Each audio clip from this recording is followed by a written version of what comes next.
Olá, oitavo ano! Tudo bom com vocês? Espero que eu encontre vocês muito bem nesse dia, tá? Bem, hoje nós vamos para a nossa quinta aula do segundo bimestre, tá bom? Hoje, dia 1º de junho, nós vamos para a nossa quinta aula, tá? Das rebeliões coloniais às lutas pela emancipação na América Portuguesa.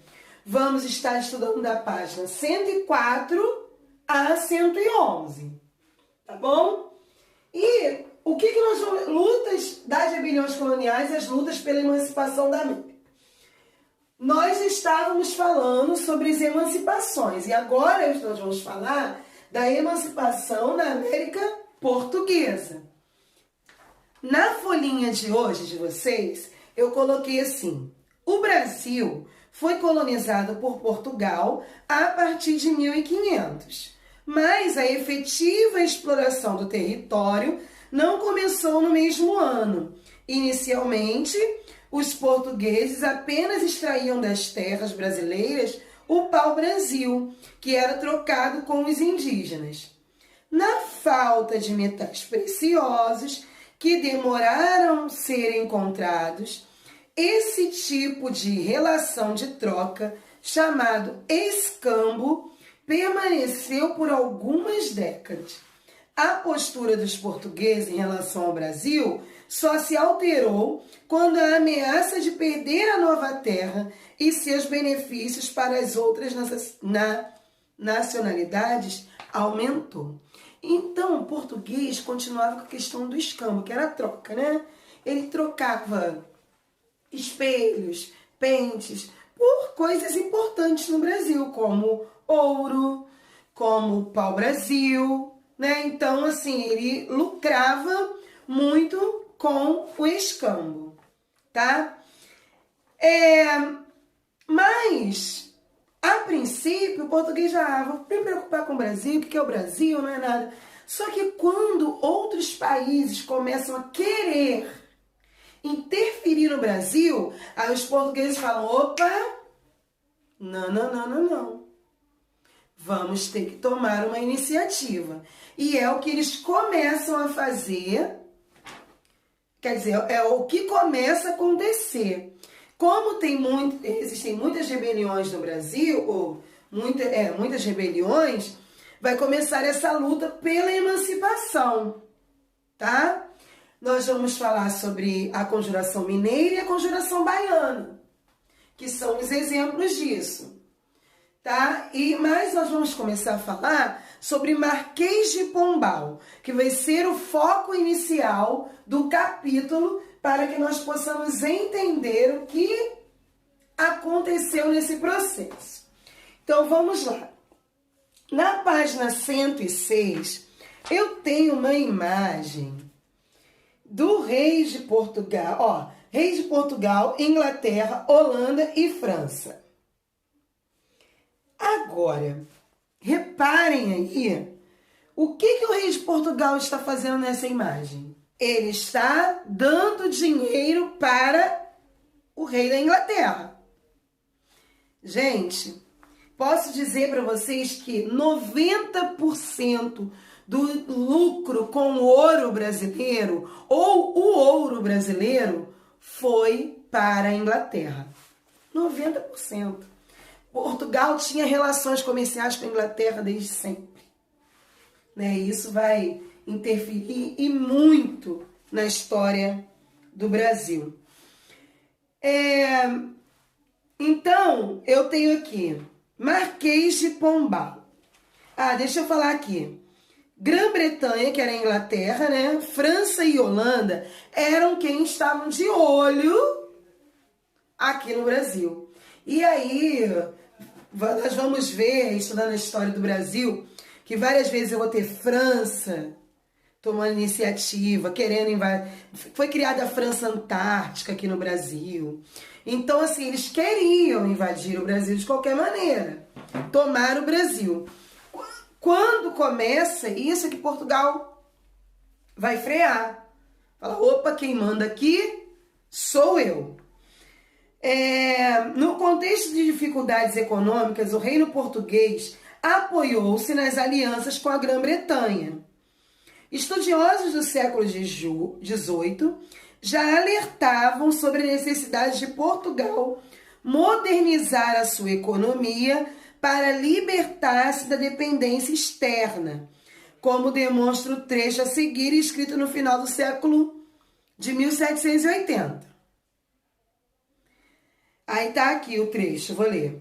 Esta mesma falta de indústria é a causa da decadência do nosso comércio, cuja balança, em geral, nos não é tão vantajosa como podia ser.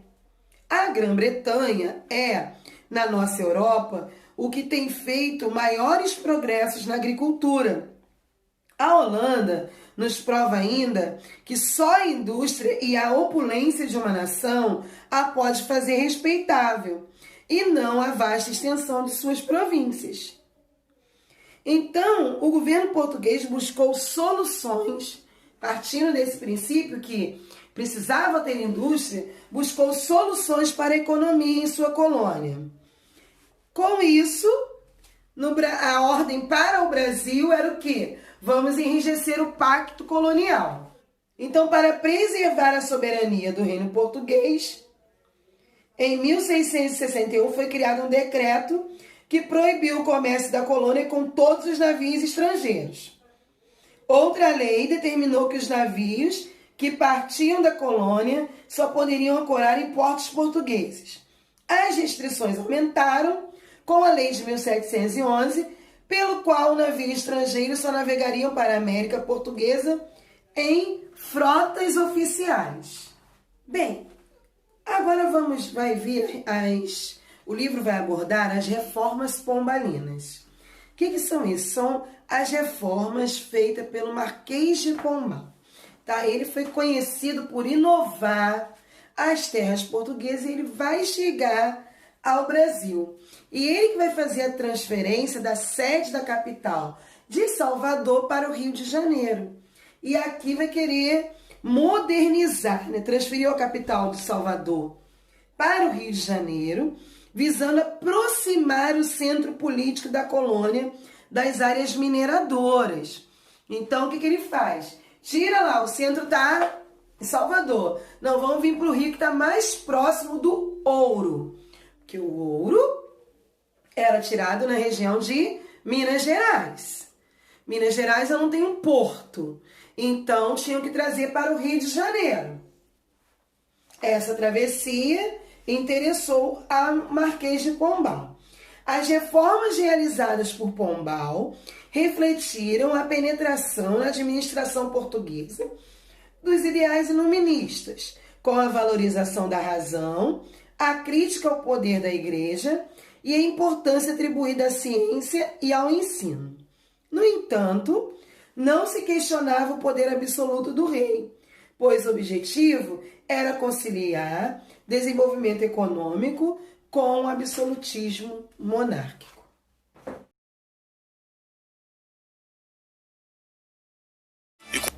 No primeiro dia de novembro de 1755, Lisboa sofreu um terremoto que destruiria milhares de casas e edifícios. No mínimo 15 mil homens morreram e o desespero foi generalizado. As primeiras tentativas para restaurar a ordem só começaram no dia seguinte e foram comandados pela Secretaria de Estado do Reino, um homem ambicioso e com planos de reformar Portugal por meio da centralização de poder. Sebastião José de Carvalho e Melo, o Marquês de Pombal. Pombal organizou Lisboa após o terremoto e contava com um contínuo aumento da produção de ouro brasileiro para a reconstrução da capital de Portugal. Na contramão de suas vontades, a produção caía velozmente nas minas. Em vez de Pombal adaptar o ritmo de seus planos, decidiu recorrer à violência e acelerá-los. Certa noite, o rei Dom José retornava ao palácio, quando um tiro lhe atingiu o braço e o peito. Os ferimentos o obrigaram a repousar por vários meses, e Marquês de Pombal aproveitou-se do susto para convencê-lo da existência de uma grande conspiração que precisava ser enfrentada. Pombal imaginava uma fonte de dinheiro que podia pagar seus projetos, a Ordem dos Jesuítas. Montou em segredo um inquérito no qual os acusou de organizar um grande complô junto a alguns nobres para matar o rei. Em dezembro de 1758, começaram as prisões que levaram mais de 1.000 pessoas aos cárceres em menos de 30 dias. Os conventos jesuítas em Portugal foram cercados por tropas e os presos foram interrogados e torturados. Pombal afirmava ao rei ter as provas que confirmavam todas as alegações. Padres jesuítas teriam convencido membros da nobreza a planejar o atentado. O julgamento levou à morte de 11 nobres, a prisão dos padres jesuítas, o confisco dos bens da ordem e a sua expulsão em todos os domínios de Portugal, inclusive do Brasil. A era pombalina chega ao fim em 1777. E em Minas Gerais, né, está o foco de tudo que acontece no Brasil. Minas Gerais, ouro. Então, assim, podemos dizer que o centro do Brasil passa a ser a região de Minas Gerais, né? Minas Gerais, que foi o local onde mais encontraram ouro. Então, a mineração era a base dessa sociedade e Minas Gerais está sendo a base ali. Mas o que acontece? No livro, na página 108, nós vamos falar sobre a extração aurífera em Minas, mas nesse período das reformas pombalinas, tirou muito ouro do Brasil, já está em declínio. Gente, o ouro acaba. Você vai tirando, uma hora ele vai acabar, certo? Então, nesse contexto já, os homens da elite mineira já não estão com tanto dinheiro, o Visconde de Barbacena assumiu em 1788 a administração da capitania de Minas Gerais. Ele tinha a tarefa de executar a derrama, ou seja, cobrar os impostos atrasados pelos contratadores, que somavam 538 arrobas de ouro, aproximadamente 8 toneladas de metal. Então, aí nós temos o início da cobrança, já vinha sendo cobrada, mas o Marquês de Barbacena, ele vai intensificar essa cobrança, tornar mais intensa. E aí as camadas mais pobres são quem vão sofrer. Aí deixa eu continuar lendo para vocês entenderem. A notícia da execução da derrama apavorou a população mineira, principalmente os grandes devedores. Eles criticavam o governo por ignorar o esgotamento das jazidas e pela falta de técnicas e recursos para a extração de ouro em minas escavadas nas rochas, mais difíceis de explorar. Assim, alguns membros da elite mineira começaram a esboçar um projeto de rebelião contra o governo português. Entre os rebeldes estavam os poetas Cláudio Manuel da Costa, Alvarenga Peixoto e Tomás Antônio Gonzaga. O mineralogista José Álvares Maciel, o fazendeiro Francisco Antônio de Oliveira Lopes e o alferes Joaquim José da Silva Xavier, o Tiradentes, e o cônego Luiz Vieira da Silva. Alguns desses homens estudaram na Europa, onde entraram em contato com as ideias iluministas, que criticavam o absolutismo monárquico e a falta de liberdade. A filosofia iluminista influenciou os conspiradores. Eles pretendiam, por exemplo, instituir uma república em Minas Gerais, aos moldes dos Estados Unidos, criar manufaturas e fundar uma universidade em Vila Rica. O plano também previa o perdão de todas as dívidas com a coroa e a liberação do distrito diamantino para toda a população mineira. Bom, então aí está formado o cenário. Eu tenho um grupo de pessoas estudadas, tá? Que querem, a ideia é que Minas Gerais seja independente, queridos. Eles não queriam o Brasil independente. Queriam Minas Gerais. Minas Gerais ia ficar separada do Brasil, pela ideia deles, tá? O mais pobrezinho desse grupo era Tiradentes. Eu estou dizendo isso porque no final da história vocês vão perceber o que aconteceu com Tiradentes. Justamente por ele ser o mais pobre do grupo, tá? Bem, aí eles começaram, queridos, eu quero dizer uma coisa. A Conjuração Mineira, ela não aconteceu, tá? Eles planejaram, eles se reuniram para planejar, mas antes que eles realmente fizessem, eles foram descobertos. O início do levante foi marcado para o dia previsto da derrama. Um fato inesperado, porém, destruiu o plano dos conjurados. Joaquim Silvério dos Reis, convocado para quitar os impostos atrasados, denunciou seus companheiros em troca de perdão de suas dívidas. Os envolvidos foram então presos e abriu-se um inquérito para apurar os fatos. 11 conjurados foram sentenciados à morte pelo crime de inconfidência. Mas Tiradentes foi o único a ter a pena máxima executada. O alferes foi enforcado, decapitado e esquartejado em 21 de abril de 1792. Bom, o do Tiradentes foi o mais cruel. Ele foi enforcado, esquartejado e os seus restos mortais pendurados pela estrada entre o Rio de Janeiro e Minas Gerais, que era para servir de exemplo para que ninguém mais fizesse isso. Bom, eles queriam dar a pena máxima, mas na carta que a Dona Maria I, ela manda as penas para a execução, ela condena até a morte alguns, mas essa vergonha pública é só a Tiradentes.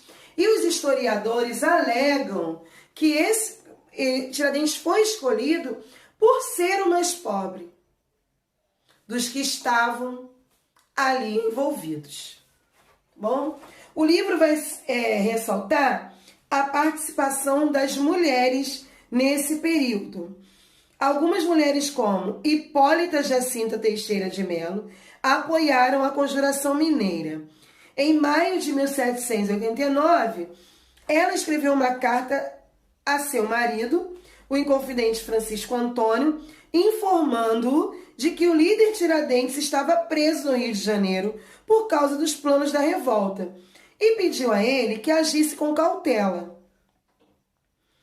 Ela também queimou uma carta-denúncia de seu marido sobre a conjuração, evitando que ele deletasse o movimento, em troca da diminuição de sua pena. Outra mulher que se destacou foi Bárbara Eilidora Guilhermina da Silva, esposa do advogado e poeta Alvarenga Peixoto. Quando Alvarenga foi preso e os bens do casal foram confiscados, Bárbara conseguiu recuperar parte desse patrimônio e passou a administrar com sucesso os negócios da família.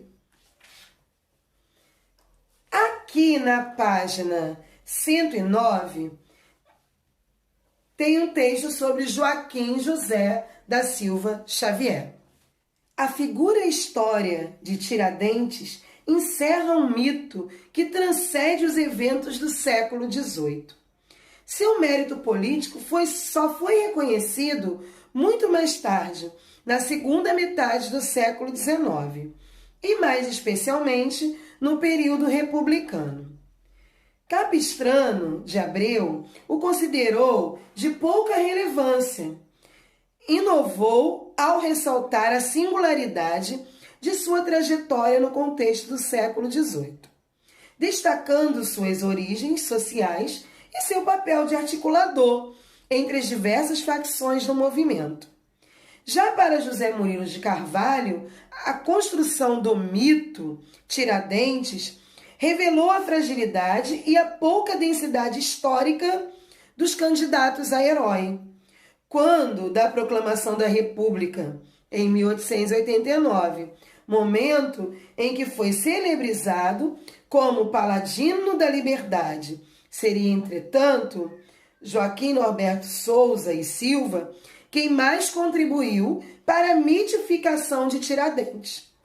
Com base em documentação inédita, admitiu que Tiradentes era figura secundária no movimento, mas associou sua figura à de Cristo, transformando a forca em local de sacrifício mítico, ao mostrar Tiradentes beijando os pés e as mãos do carrasco, a imitação da cena bíblica. A figura ambivalente de Tiradentes tornou possível a construção de um dos mais eficazes mitos nacionais. Foi proclamado pela Lei 4.897, patrono cívico da nação brasileira, e decretada a fixação de seu retrato em todas as repartições políticas do país. Por que eu ressaltei a palavra mito? Porque, gente, como está dizendo o texto, ele participou do movimento, ele nem líder do movimento, ele foi. Mas quando ele foi enforcado, assim, as pessoas que contaram a história colocaram ele como um símbolo. E muitas imagens igualam Tiradentes a Cristo. Né? Como se ele tivesse feito um sacrifício pelo Brasil. E como eu disse para vocês, Tiradentes, a ideia do movimento Tiradentes não era o líder. A ideia do movimento era que Minas Gerais fosse independente. Nem o Brasil era. Mas o que a gente não pode negar é que esse movimento da Inconfidência Mineira, ele vai ser base para os movimentos que vão gerar a independência do Brasil. Mas muitas coisas vão acontecer ainda nesse processo. Eu estou falando aqui em 1792.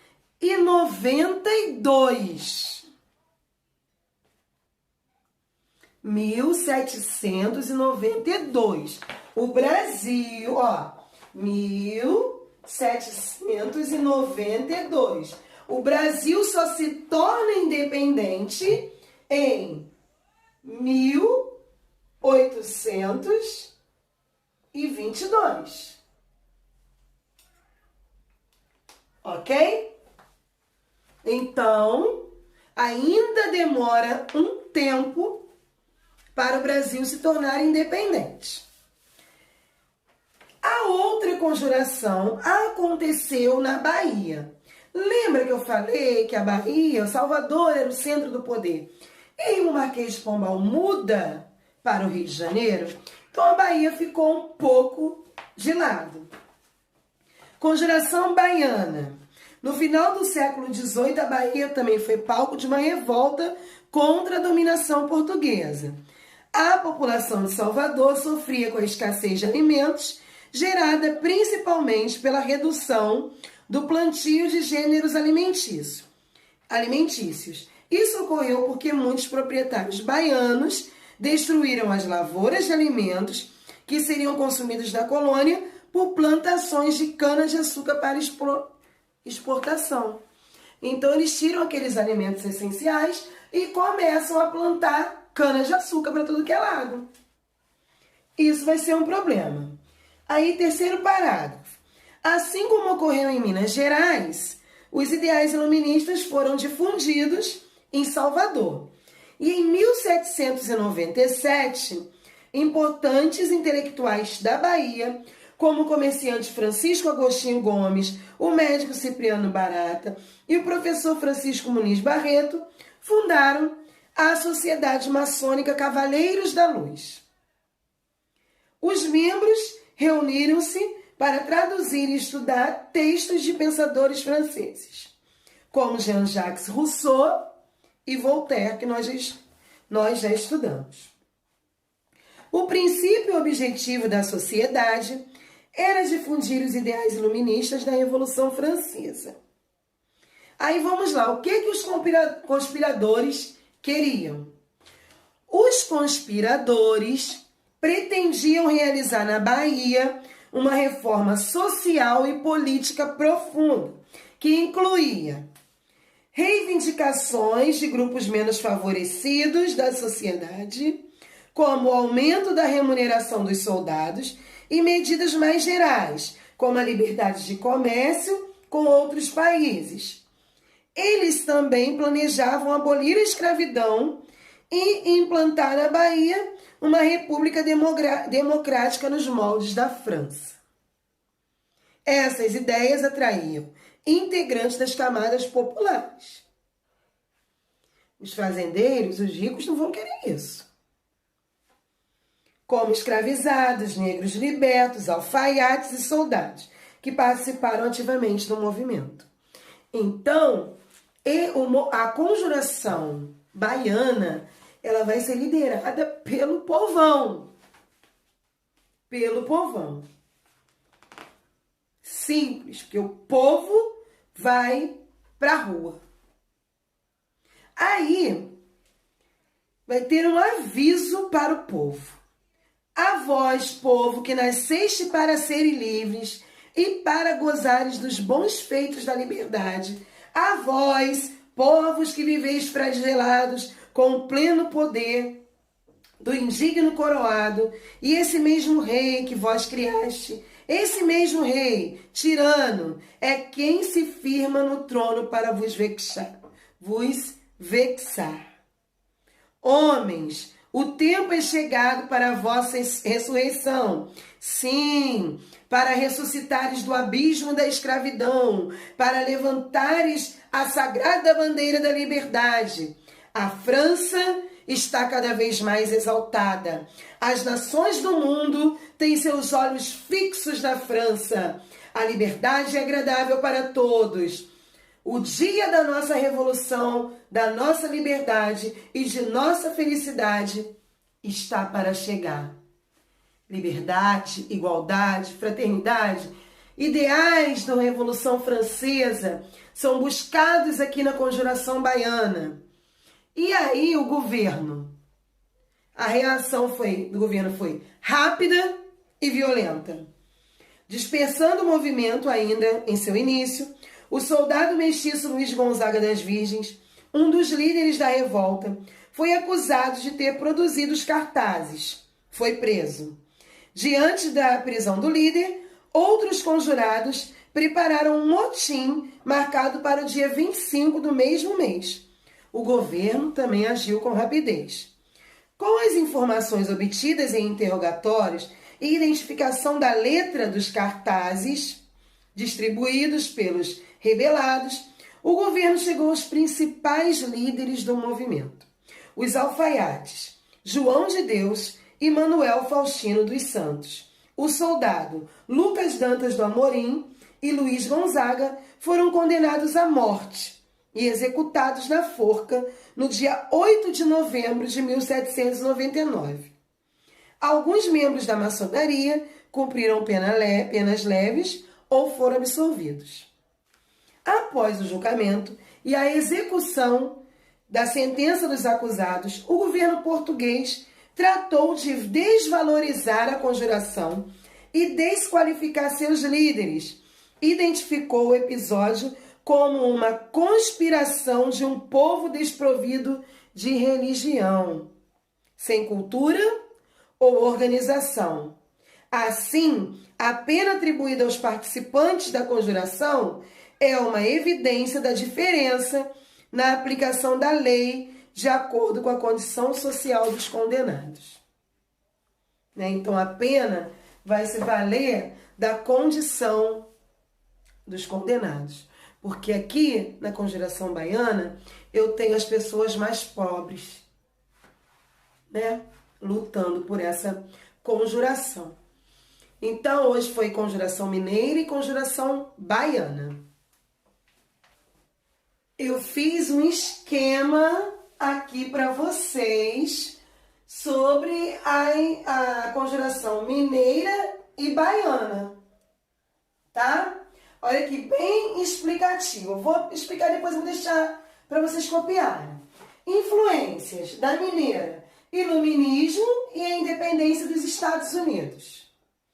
Para a Baiana: Iluminismo, Revolução Francesa e independência do Haiti, que era popular. Motivos: Mineira: crise do ouro, derrama. Baiana: negligência mais impostos. Liderança: na Mineira, a elite. Na Baiana, popular. Propostas: na Mineira, independência e república. Independência e república. E na Baiana, independência, república e fim da escravidão. É o que diferencia. Porque a baiana vai ter mais propostas populares do que a mineira. Amores, coloquem esse quadro no caderno de vocês, tá bom?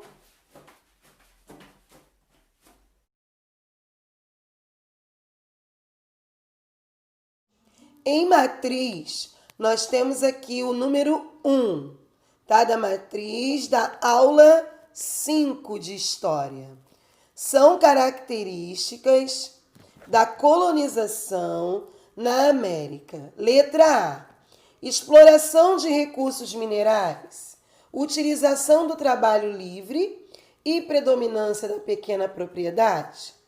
Letra B: realização do pacto colonial, emprego da mão de obra escrava e predomínio da monocultura. Letra C: divisão da metrópole em lotes de iguais proporções, dispersão entre os núcleos coloniais e comercialização do café. Letra D: divisão do território brasileiro, exploração familiar da terra e ênfase na implantação de manufaturas. E letra E: subordinação política à aristocracia rural portuguesa, monopólio comercial e sociedade igualitária. Número 2. Na número 1 é só marcar a opção correta. Número 2. A invasão da Península Ibérica pelas tropas de Napoleão Bonaparte levou a coroa portuguesa, apoiada pela Inglaterra, a deixar Lisboa e instalar-se no Rio de Janeiro. Tal decisão teve desdobramentos notáveis para o Brasil. Aí vem, entre eles, letra A: chegada ao Brasil do futuro líder da independência, a extinção do tráfico negreiro e a criação das primeiras escolas primárias. B: o surgimento das primeiras indústrias, muitas transformações arquitetônicas no Rio de Janeiro e a primeira Constituição do Brasil. C: o fim dos privilégios mercantilistas portugueses, o nascimento das universidades e algumas mudanças nas relações entre senhores e escravos.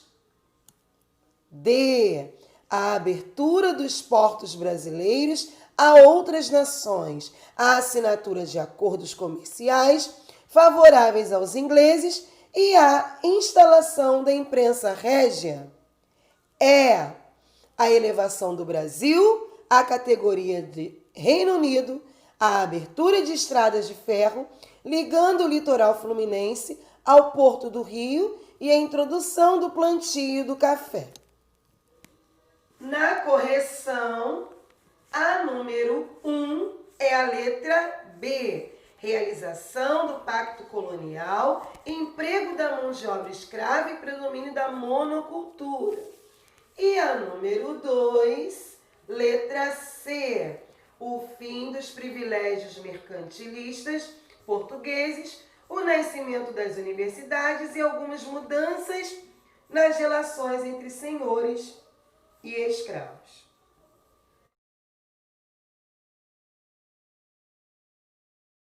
Número 1. Explique os motivos da crise que Portugal enfrentava no século XVIII. Qual foi o motivo? Qual era a crise que Portugal vinha enfrentando no século XVIII? Número 2. Quais foram as medidas tomadas pelo Marquês de Pombal na América Portuguesa e por que elas não agradaram aos colonos? Olha só, as medidas que o Marquês de Pombal tomou e que não agradou quem morava na América Portuguesa. Tá? Os colonos são as pessoas que moravam na América Portuguesa. Número 3. Elabore um quadro comparativo entre a conjuração mineira e a conjuração baiana, considerando os seguintes aspectos. Letra A. Ano e local em que ocorreram. Aí você vai falar, professora, a senhora já colocou um quadro lá para mim, mas não é esse quadro que eu estou falando. Vocês vão responder, por exemplo, letra A. Aí você já coloca assim, ano e local que ocorreram. Aí você coloca o ano e o local que ocorreram a conjuração mineira e a conjuração baiana. Aí tu bota. Letra A. Conjuração baiana. Ocorreu em tal lugar, no ano tal. Conjuração mineira. Ocorreu em tal lugar, que é difícil, né? Quando a gente fala mineiro e baiano, local é o mais difícil de todos. O local e o ano. O ano e o local. Letra B. Você vai colocar as insatisfações que contribuíram para as revoltas. No que as pessoas que fizeram a conjuração mineira estavam insatisfeitos e a conjuração baiana estavam insatisfeitos. Letra C. Os grupos sociais envolvidos na conjuração mineira e na conjuração baiana.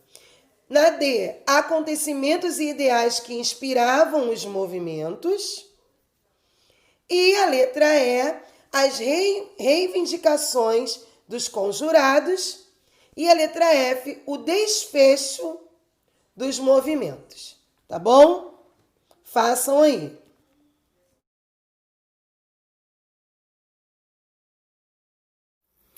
Vamos corrigir os nossos exercícios. Página 111, tá? Número 1. Explique os motivos da crise que Portugal enfrentava no século XVIII. Enfrentava uma crise por conta da queda das vendas do açúcar, da perda de possessões no Oriente e do monopólio das rotas comerciais no Índico, da falta de manufaturas e da pouca produtividade nos campos agrícolas. 2. Quais foram as medidas tomadas pelo Marquês de Pombal na América Portuguesa e por que elas não agradaram os colonos? Pombal aumentou os impostos, criou companhias de comércio, instituiu a derrama, transferiu a capital para o Rio de Janeiro e expulsou os jesuítas dos territórios portugueses. Essas medidas geraram insatisfação entre os colonos, pois seus lucros diminuíram e as cargas tributárias aumentaram. Então, por isso que eles não ficaram satisfeitos. Aqui está pedindo para elaborar um quadro comparativo. Não é igual ao quadro que eu fiz aqui. É claro que vai ter algumas características. Mas quando está pedindo por letra, então eu aconselharia vocês a fazer assim. Letra A. Aí diz o local onde ocorreram. Aí você vai botar letra A. Inconfidência Mineira, aí vai botar ocorreu em tal lugar. Depois, Inconfidência Conjuração Baiana, local onde ocorreu. Tá bom? Aí fica assim, vou fazer por letra, tá bom? Ano e local em que ocorreram. Aí vai, ó. Conjuração Mineira, Vila Rica, Minas Gerais, 1789. Conjuração Baiana, Salvador, Bahia, 1798. B. Insatisfações que contribuíram para as revoltas. Mineira. Proibição da existência de manufaturas na capitania, descontentamento com a elevada tributação, informação de que as autoridades executariam a derrama. Essas são as insatisfações. Baiana. Carestia de alimentos e pobreza, descontentamento com o exclusivo comercial metropolitano e transferência da capital para o Rio de Janeiro. Letra C. Os grupos sociais envolvidos na Mineira, membros da elite local, contratadores, mineradores, funcionários públicos, advogados, militares de alta patente, padre, entre outros. Baiana. Mesmo idealizada pela elite, a conjuração reunia setores das camadas populares, como mulatos escravizados, negros libertos, alfaiates, pedreiros e soldados. Acontecimentos e ideais que inspiraram os movimentos da Conjuração Mineira: o Iluminismo, independência dos Estados Unidos, da Baiana, Iluminismo e Revolução Francesa. Eu coloquei para vocês ali, né? Reivindicações dos conjurados. Mineira. Criação de uma república nos moldes dos Estados Unidos. Separação entre igreja e Estado. Perdão de todas as dívidas com a coroa. Liberdade econômica e liberação do Distrito Diamantino. Baiana. Proclamação de uma república democrática na Bahia, igualdade de raça e cor, fim da escravidão e dos privilégios de classe, aumento de salário dos soldados e liberdade de comércio. Letra F. O desfecho dos movimentos. Mineira. A revolta não chegou a acontecer, pois em troca do perdão das dívidas com a coroa portuguesa, Joaquim Silvério dos Reis delatou o movimento. Os sentenciados foram punidos com um degredo perpétuo e Tiradentes foi executado. Baiana. Com a difusão de panfletos e manuscritos pela cidade, o levante tomou ampla proporção e saiu do controle da sociedade maçônica, que se afastou do movimento. A revolta foi violentamente reprimida e seus líderes foram enforcados ou degradados. Bom, queridos, por hoje é só isso, né? Terminamos a nossa aula, fizemos toda a correção. Coloquem tudo bonitinho aí no caderno de vocês, tá bom? Fiquem com Deus e até a próxima semana, se Deus assim nos permitir.